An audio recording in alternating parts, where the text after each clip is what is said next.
Oh, it's been a hot minute.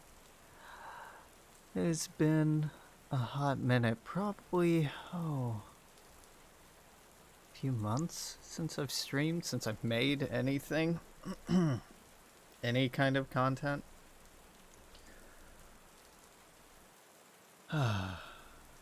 It's, oh god.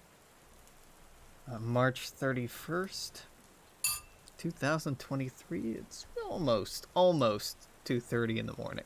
2:26 a.m. I've been trying to get to sleep for the last 4.5 hours. Has not worked. And so I decided rather than lay in bed and feel anxious and swap between trying to sleep and moving pillows around and checking my phone, trying to sleep, etc., etc. Might as well get up, do something for a while, and then try to get back to sleep. It's what you're supposed to do if you're having trouble sleeping, is just get out of bed until you're tired and then go to bed. Wish it were that easy. It's it's March 31st. It's almost April. I have a birthday coming up in just over a week. It's been on my mind for a couple weeks now.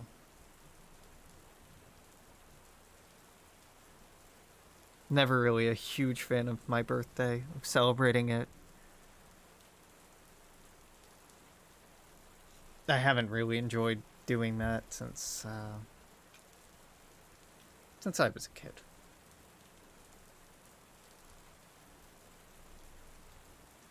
This year so far has been it's been okay. It's gone by fast.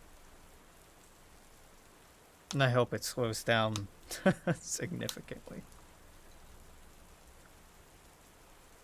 I haven't had as much time as well I was used to having to stream, to make content, to edit mods and update mods and make new projects. Just well, I was going to say it's a shame, and from a certain perspective it certainly is. But and that's life. Life is a never-ending cascade of prioritization and choices. And sometimes we choose to spend our energy on some things and let old sources of joy or satisfaction or interest slip away.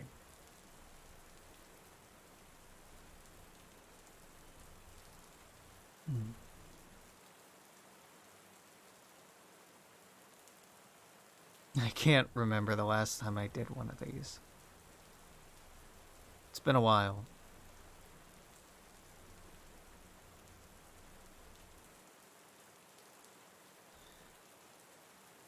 November, December, maybe.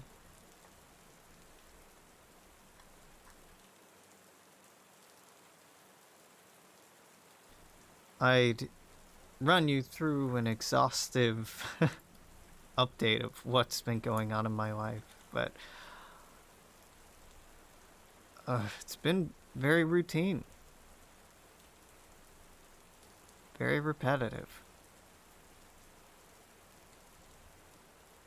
I was working same job since the end of October until about a week ago. Working front desk at a condo. It's very easy, very boring job. Paid, fine. But it was about 2 blocks away. So, no commute. Or, 4-minute commute. Hard to complain. Not satisfying, though, not emotionally, and I I left just over a week ago now because I couldn't justify rewarding the verbally abusive behavior of my manager with more of my presence. My manager could have been much worse, but I just didn't like how I was being talked to and treated. I didn't like the politics of the place. I had increasingly heard from members of the HOA and management some uh at best racially insensitive things, stereotyping residents who were from certain countries or regions of origin as being the bad ones, for example. And, you know, that didn't directly impact my work because I was in an opportunity, because I largely worked alone, to be kind and helpful and try to make everyone's days a little bit easier.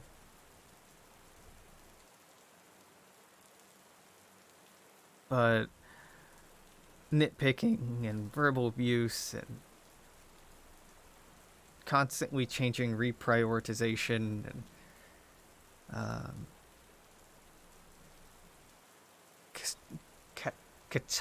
catastrophizing. There we go. God, that's a hell of a word to pronounce. Catastrophizing. So every day is a new emergency. And constantly shifting orders and expectations and standards so that what was belligerently insisted upon one week is flipped on its head and belligerently insisted upon in the opposite way a month later. It was just tiring and exhausting, and it felt like a lot of noise. I met some very nice people, and I got to make a small but positive impact in some people's lives for a short while, which was nice. But I had this difficulty that I couldn't really completely be myself there. I could be a filtered version of myself, but my language, my mannerisms, my politics, my ethics had to take a back seat to the work, which was providing this service.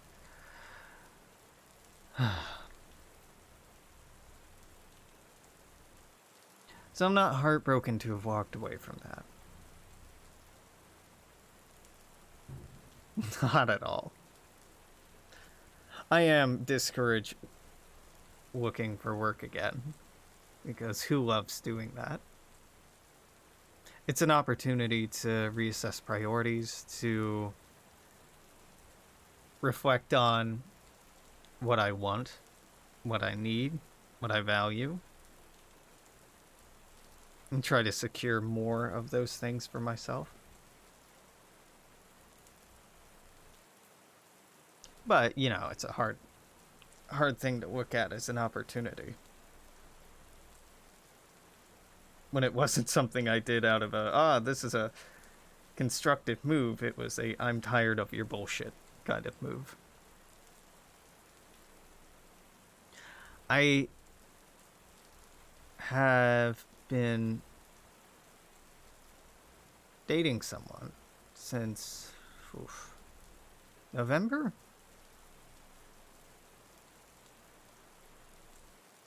early November, mid November. And that's honestly taken up a lot of my time and a lot of my energy when I haven't been at work. And that's been nice and good and transformative in a lot of ways. But I've definitely at times felt like it's been too much time spent together, not enough time on my own to be on my own, to spend time with other people on my own, to work on projects and just be alone with my own thoughts. My romantic ideal for a committed relationship is maybe seeing the other person 2, maybe 3 times a week. Having at least a full 24 hours between interacting with them. Like living next door to them, but not together. Or if we live together, having separate rooms.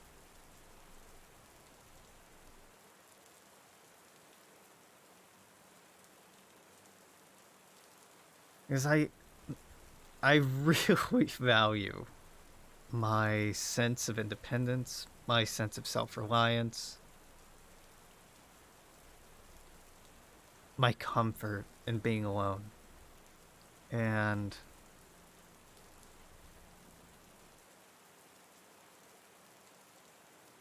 these past few months have been a balancing act, trying to figure out how much time I really need to myself in order to be healthy, in order to be happy, in order to maintain that feeling of independence, while also indulging in and buying into and investing time and energy and a meaningful commitment to this relationship.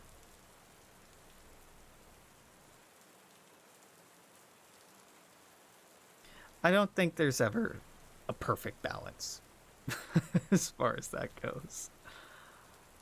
I think the perfect balance is the one you find in the moment that's healthy enough for everybody involved. It's gotta stay dynamic, though. It has to change. I can feel so constricted and suffocated by routine. Like, at a certain point, if you see the same person, the same friend, the same lover, the same whoever,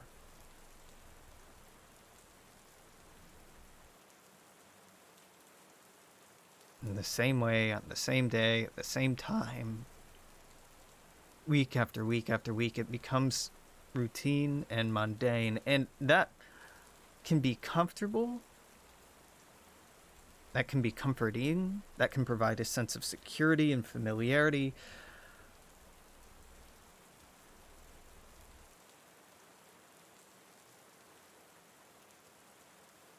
But it can also feel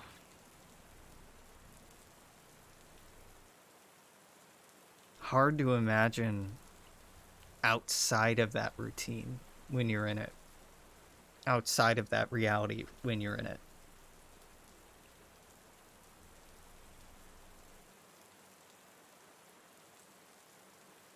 At least for me. I mean, that same sort of phenomena can prop up as a consequence of staying inside for too long, especially during winter, getting cabin fever, just getting anxious and frustrated and wanting something else, but not knowing what exactly. Variety, difference, change.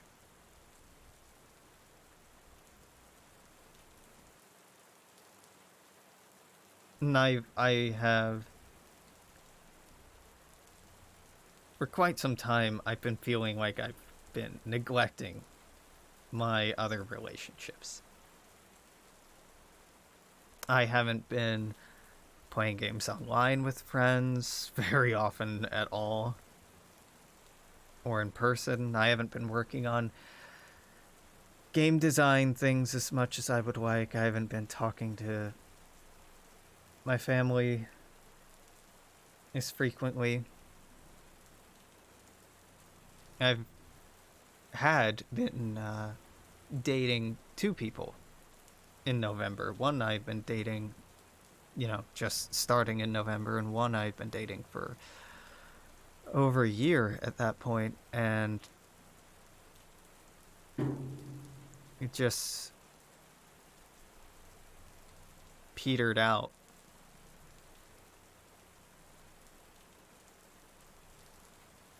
Just couldn't find the time, couldn't find the energy.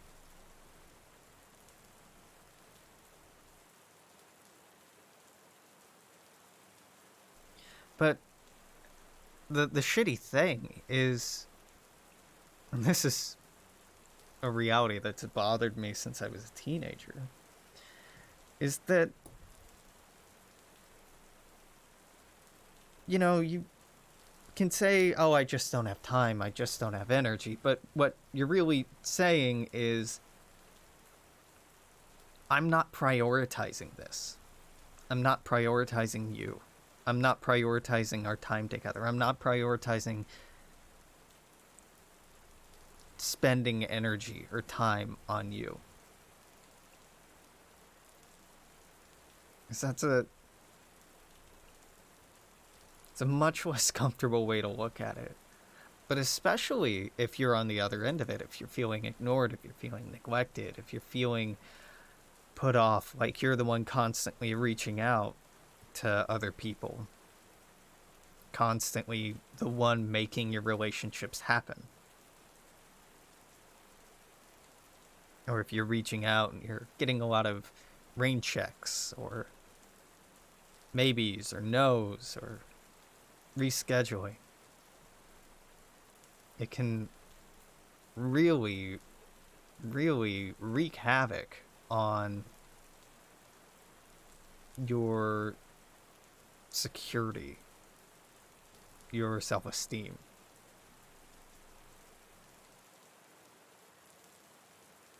Because, you can make excuses and believe people's stories about why they're too busy if it's 1 week or 1 month, but then as day folds into week, it folds into months, folds into seasons.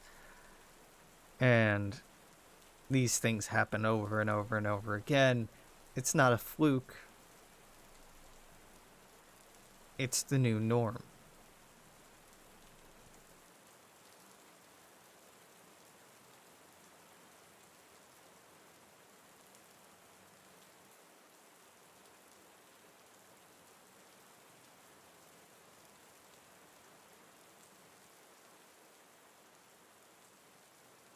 I have had a lot of opportunity in the last few months in the context of this relationship that I've been spending a great deal of my time and energy on, to reflect on and recognize areas of growth that I still have, shortcomings, faults, flaws that are still things I need to work on, traumas and triggers and baggage from past relationships that were more profound or impactful than I had perhaps given credence to.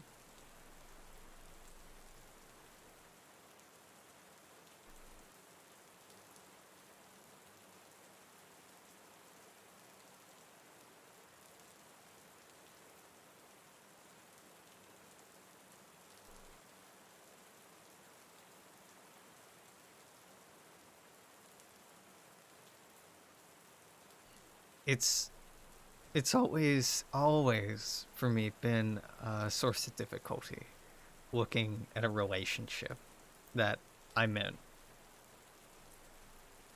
and trying to evaluate it and trying to measure and weigh it and consider it. When I was a teenager, even a preteen, I had such wanderlust when it came to relationships. You know, I would have a happy enough relationship, a meaningful relationship. But then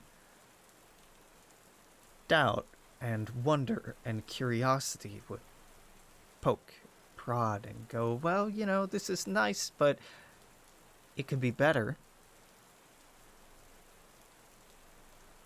Maybe you could love someone more. Maybe you could date someone you're more attracted to. Maybe you could date someone you have more in common with. Maybe you could date someone that whatever else, right?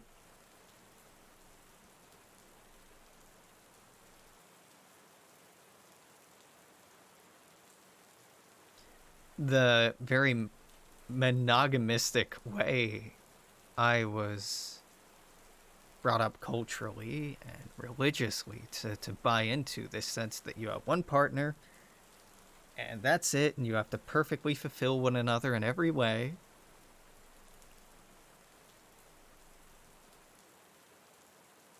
Was a model, a relationship model that led to me hurting so many people unnecessarily, including myself.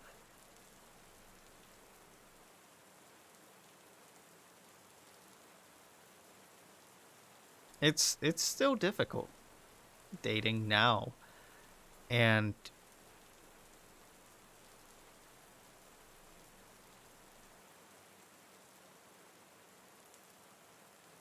untangling and unweaving this sense of feeling like I'm failing people if I'm not needing as many of their needs as possible, if I'm not helping, if I'm not filling every niche that they have in their life that they're in need of.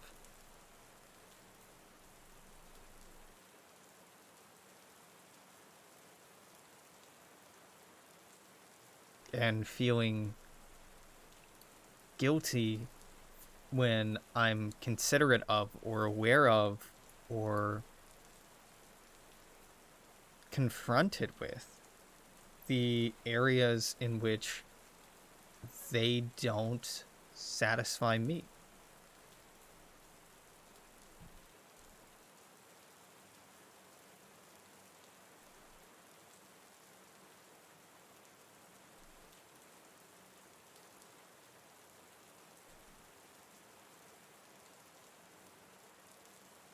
It's a ridiculous expectation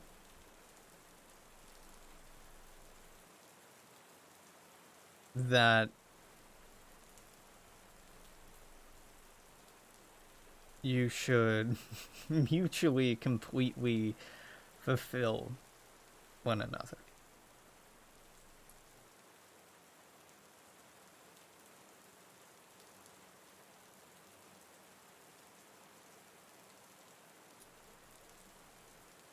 And there's no right answer to the question that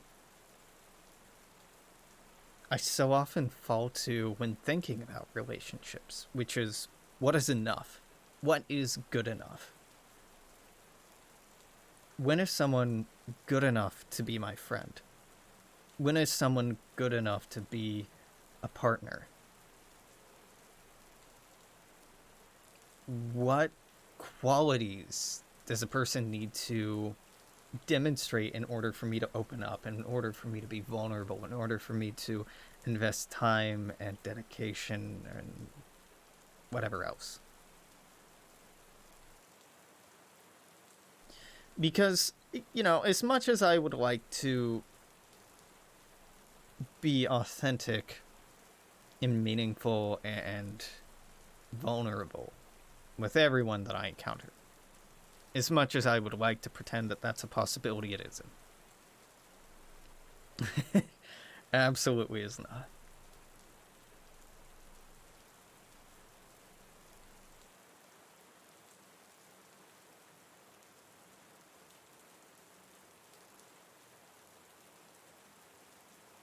I can't be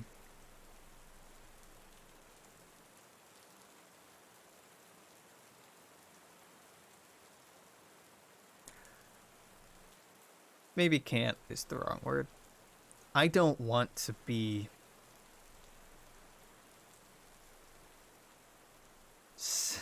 saddled with the responsibility of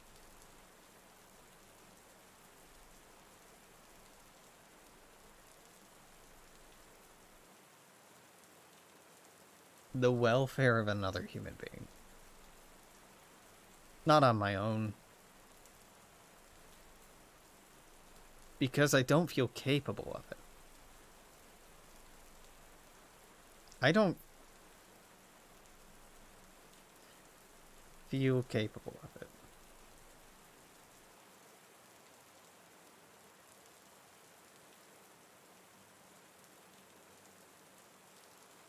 I have been reflecting on and prompted to think about new relationship energy lately.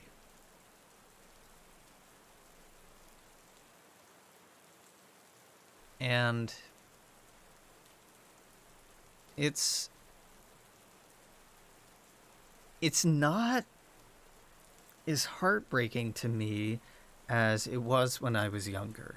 This idea that new relationship energy is a thing that, peaks pretty early on and fades out. This excitement and infatuation and curiosity and butterflies and all of that.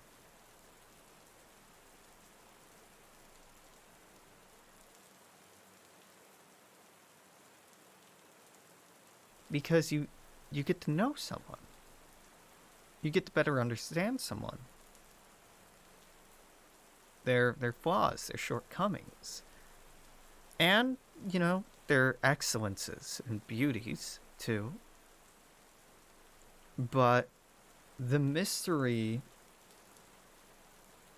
gets smaller and smaller, and what you don't know about the person often gets smaller as well.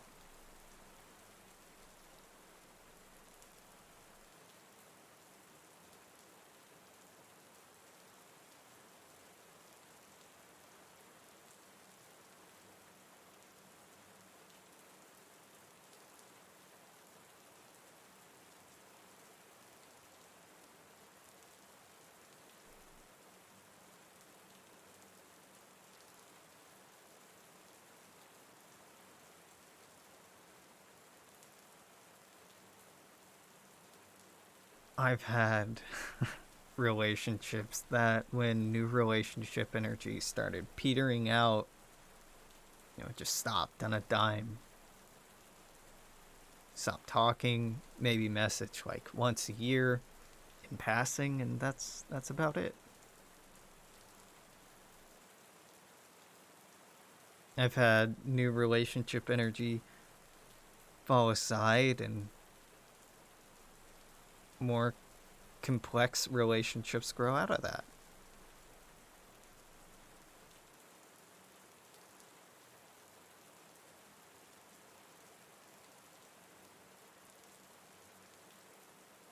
But you never really know until it's too late, until it's already happened. You can get forecasts and warning signs and tells, but it's never a sure thing. People are rarely a sure thing.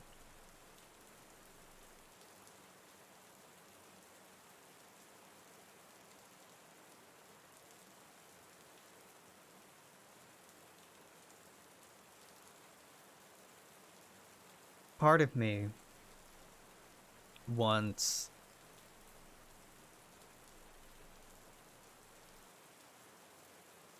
to be able to invest all my time and energy in caring for people, in prioritizing their needs and their wants, and helping make their lives better or less uncomfortable. Part of me desperately wants other people to do the same for me.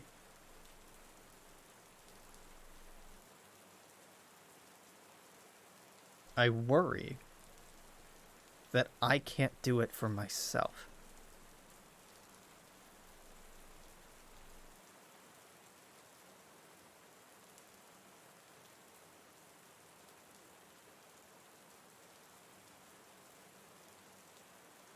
And really, it's kind of a ridiculous notion expecting to do it yourself. We're very social creatures.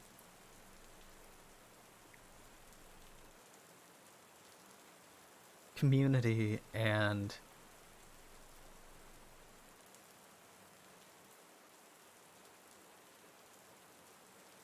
family, chosen or biological, are important things to us and to our health.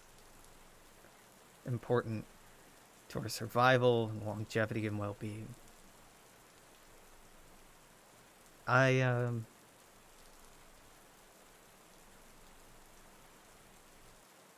One of the most exciting things to me about meeting someone new, about dating someone new, about spending time with a new friend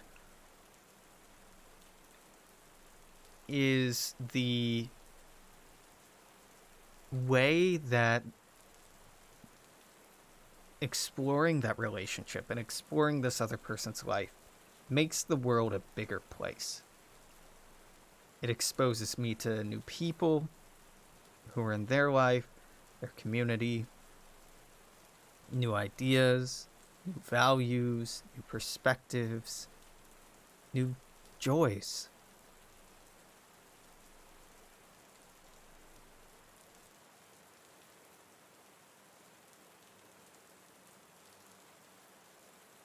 Oftentimes, I can worry that I don't have a lot to offer in that regard. I don't have much of a community living where I do now.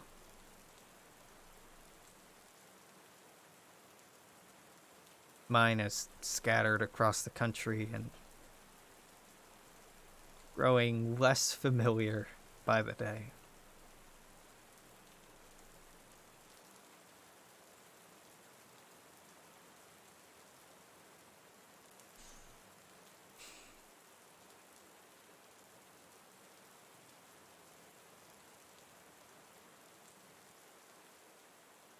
I've been prompted increasingly to consider what I want.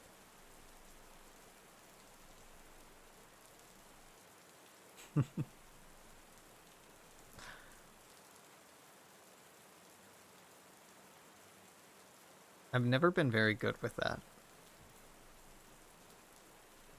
It's much easier for me to focus on things that I don't want, on unpleasant things, frustrating things, painful things, things I want removed or to go away or to avoid or get away from.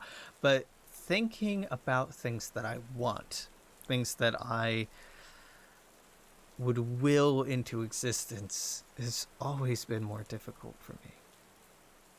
Oh, it's easy to get fanciful. You know, I wish that I could stop time, that I could travel to someone a continent away in a blink of an eye. Wishing that I could help loved ones not have to work, give them some place for them to live that they wouldn't have to pay out the nose for.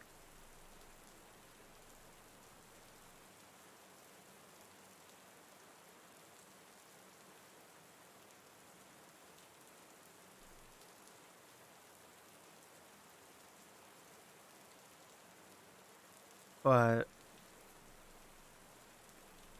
proactive, positive, constructive wishes are more difficult.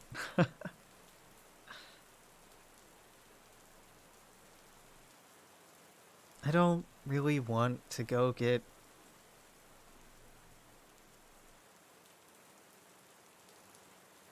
I'm not really wanting for physical things. I could use a new webcam, a new chair.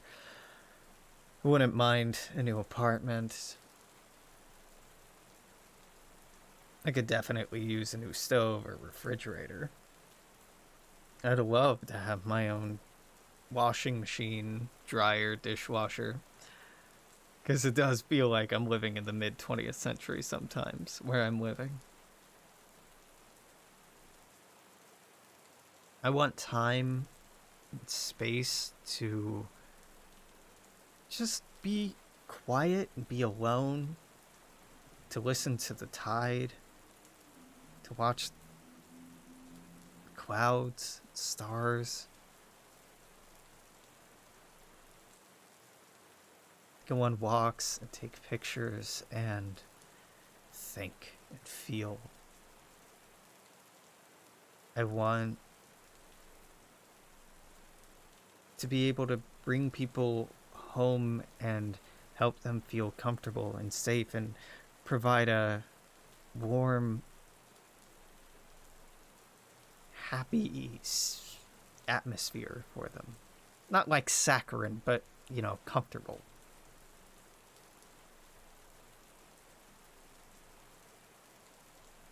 I want to meet inspiring, exciting people and to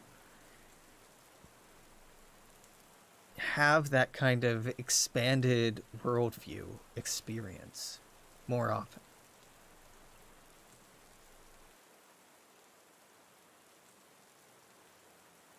I want to learn. I want to explore. I want to go to new museums and hear new stories, explore new ideas.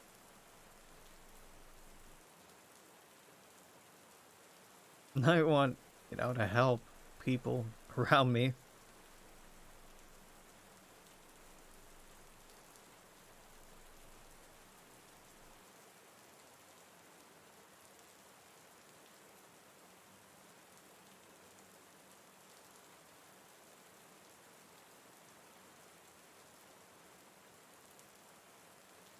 I want to have conversations about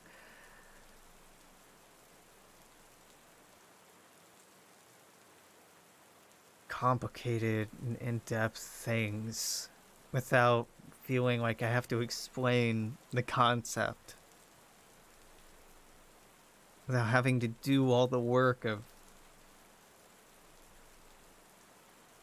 getting somebody up to speed before the conversation.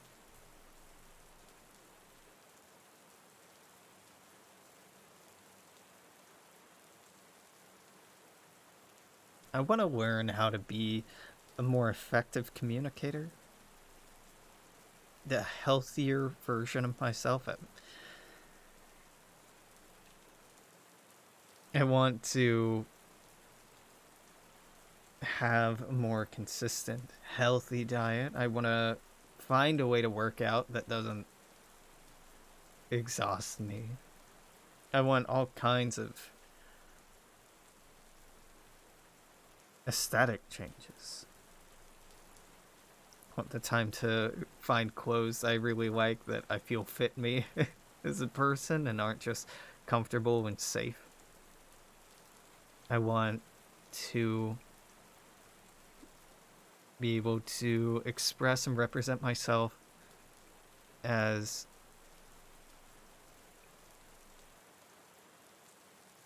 unrepentantly as possible.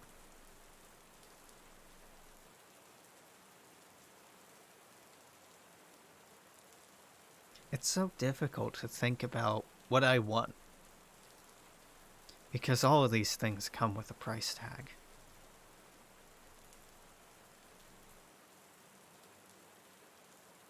And for so much of my life, when I've thought about things that I want, before I even give myself permission to get heart set on them, I do the math. Figure out if it's realistic or not. If I should even bother believing or daydreaming or hoping.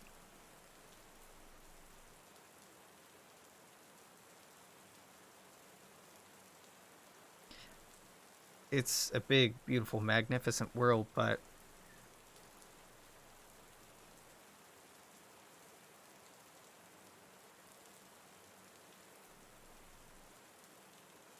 it's expensive.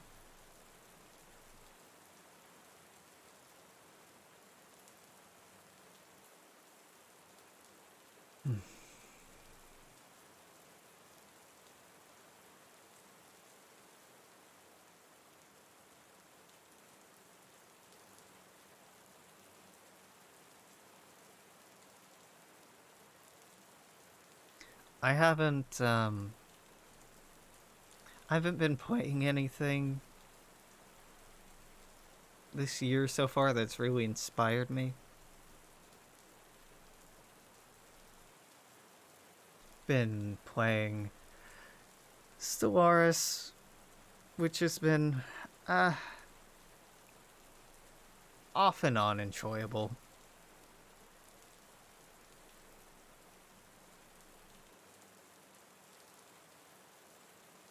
Played a lot of Raft with the person that I'm dating, which, is satisfying to get through the game, but on the whole, I find a very frustrating experience. um,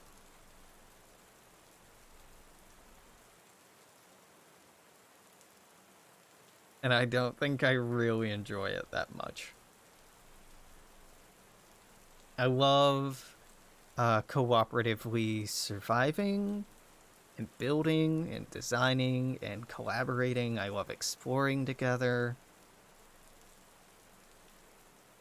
and, goofing around together and, having fun, facing new challenges together. But mechanically, there's a lot about Raft that's just very clunky and oddly balanced, and the difficulty spike is like all at the beginning of the game.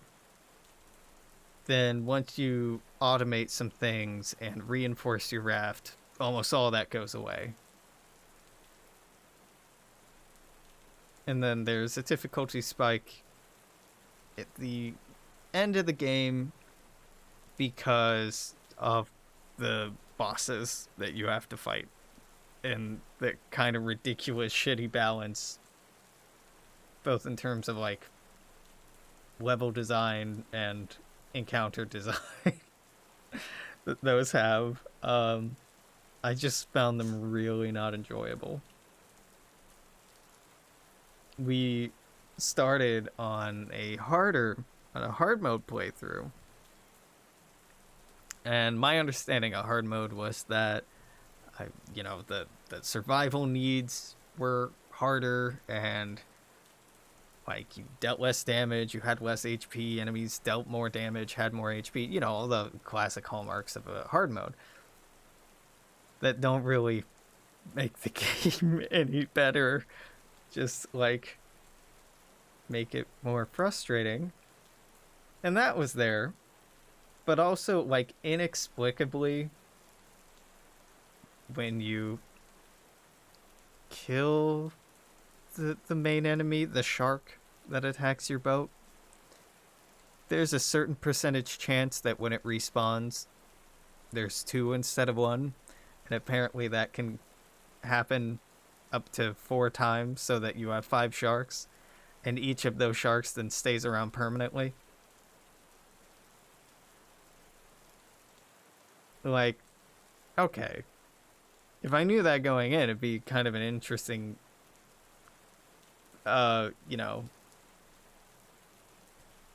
cost benefit analysis.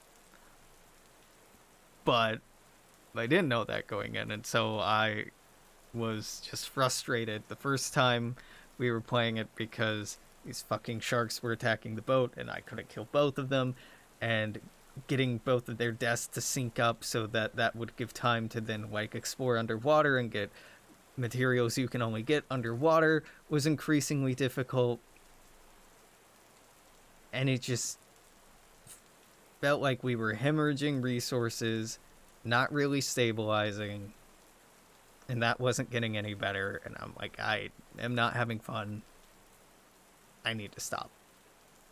And we started up again, and this time just didn't kill the shark at all. So instead, just like every 3 minutes, I think, on hard mode, every 3 minutes, it would come take a bite out of the raft and have to plop that piece back on. So couldn't build, like, it's a constant resource expenditure just repairing and replacing pieces of the raft. And because the shark won't die, that makes getting underwater resources harder. There's a way to use bait to like distract it temporarily, but it's janky and I don't know, it's just so repetitive and stressful. And especially playing with another person, like, it's really difficult to keep tabs on stockpiles and logistics when you're playing with another person, or at least it has been at times difficult in my experience.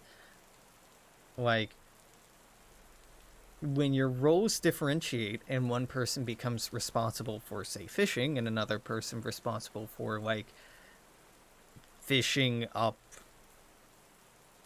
materials, one getting food, one getting materials, well, it's really difficult to communicate changing needs and changing consumption habits and changing rates of input and output and throughput.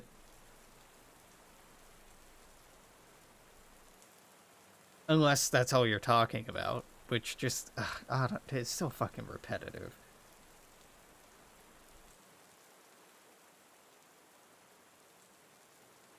And for me, just gets irritating feeling like I'm just sitting here clicking and getting materials, and then the materials are getting used by somebody else to keep us both alive so we can get more materials just to stay alive, just to get materials to stay alive, just to feed this never-ending fucking cycle. I find that shit aggravating and depressing and existentially exhausting in real life.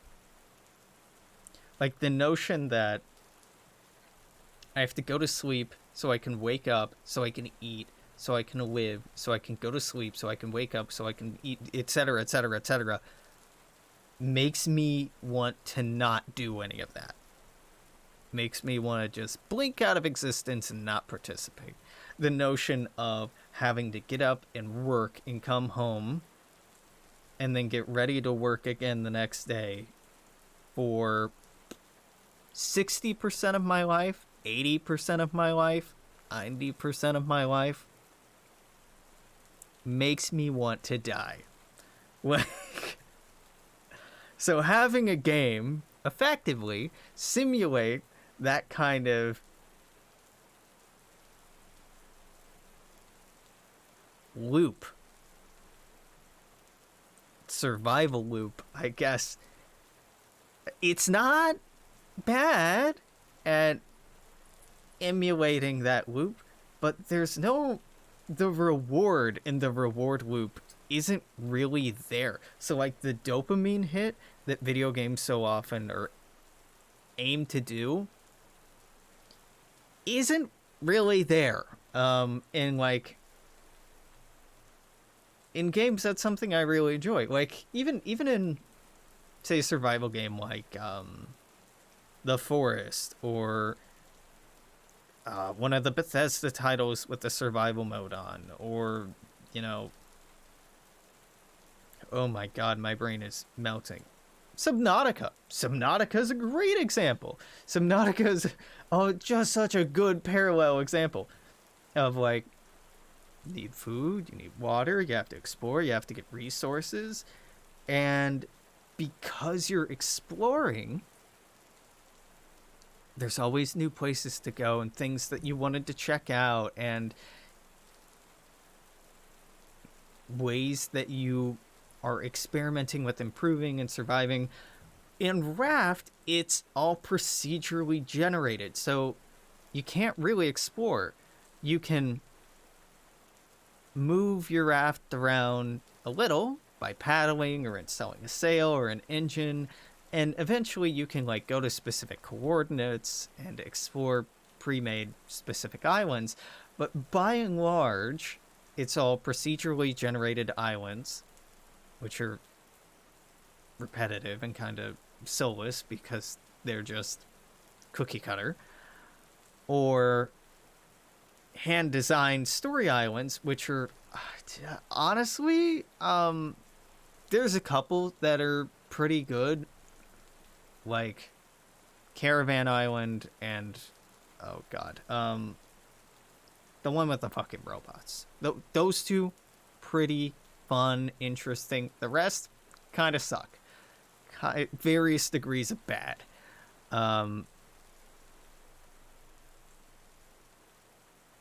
God, I wish Subnautica was 2-player. I would love to play Subnautica with my partner. Nope. Like, Jesus Christ, even like Ark, I've enjoyed playing with people, and that is like a deeply stressful game when you put hours or days into raising a fucking dinosaur just to have it glitch out and die or get destroyed by some bullshit.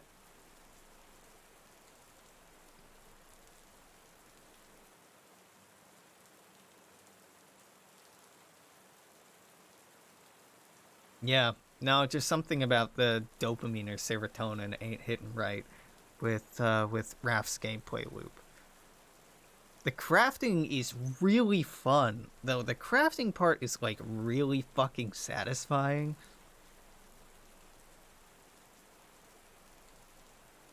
You know, like the game's really starting to pick up steam and hit its stride like right towards the end of the game, and then you run out of game, and it like the story ends. Not super satisfying, not a great story. And it's just like, okay, I want there to be more of this, but there isn't more of it. It's done. It's over. There's no new stuff to find except some Easter eggs.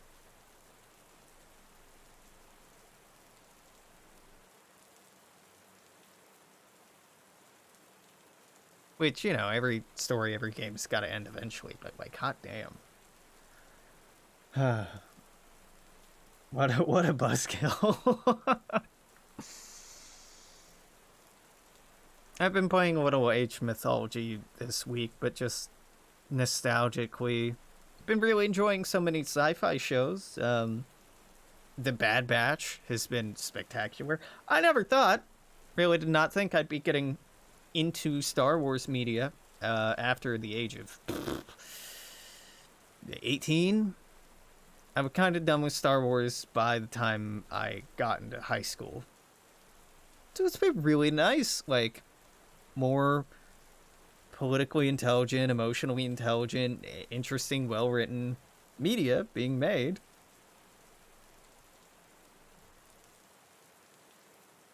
Mandalorian's okay. Andor, fucking incredible. New Star Treks are okay. Star Trek Picard right now is it's all right. I'm very grateful to have so much media to help keep me distracted. uh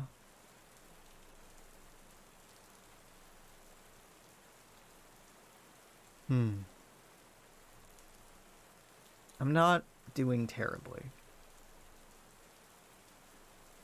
compared to various points in the last few years. I'm doing quite fine, quite all right. I started a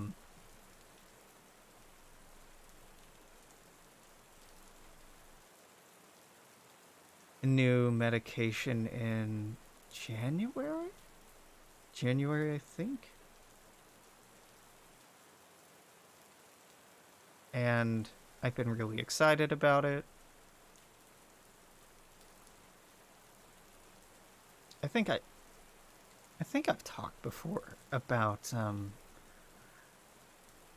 like 2020 when I was turning 28 or 29, 28 when I was about to turn 28. Right. I had intended to be like, okay, I'm going to start HRT. I'm going to start doing all these things to take better care of myself. And then COVID hit, and instead I just went into like survival mode for a couple years. Yeah. Not the best time, but I did start an HRT in January through a pretty cool provider, which I'm not gonna um hoist, sell, preach about here.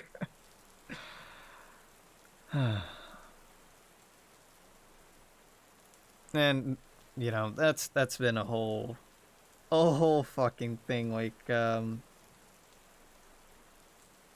psychological, physiological changes corresponding with that have been good but exhausting. Been a lot. I did not miss strong hormonal bouts, like being a teenager going through puberty. Didn't miss it. It is nice feeling a lot more soft and vulnerable and crying like so much more easily. It has been living hell having depression and having like really serious depressive bouts and being unable to cry. A lot of AMAB folks have difficulty crying because testosterone's a motherfucker. So like it's actually been like really gratifying. And no, I'm pretty happy and pretty committed to deciding to try this out.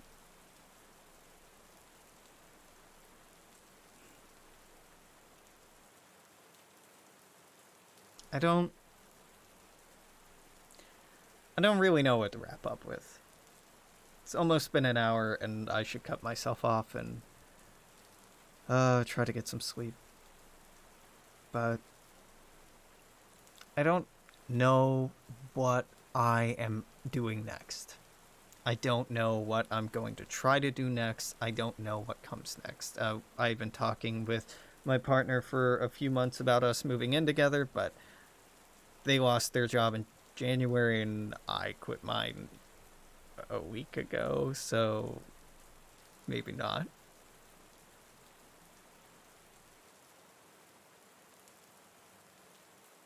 Yeah. We'll see what happens.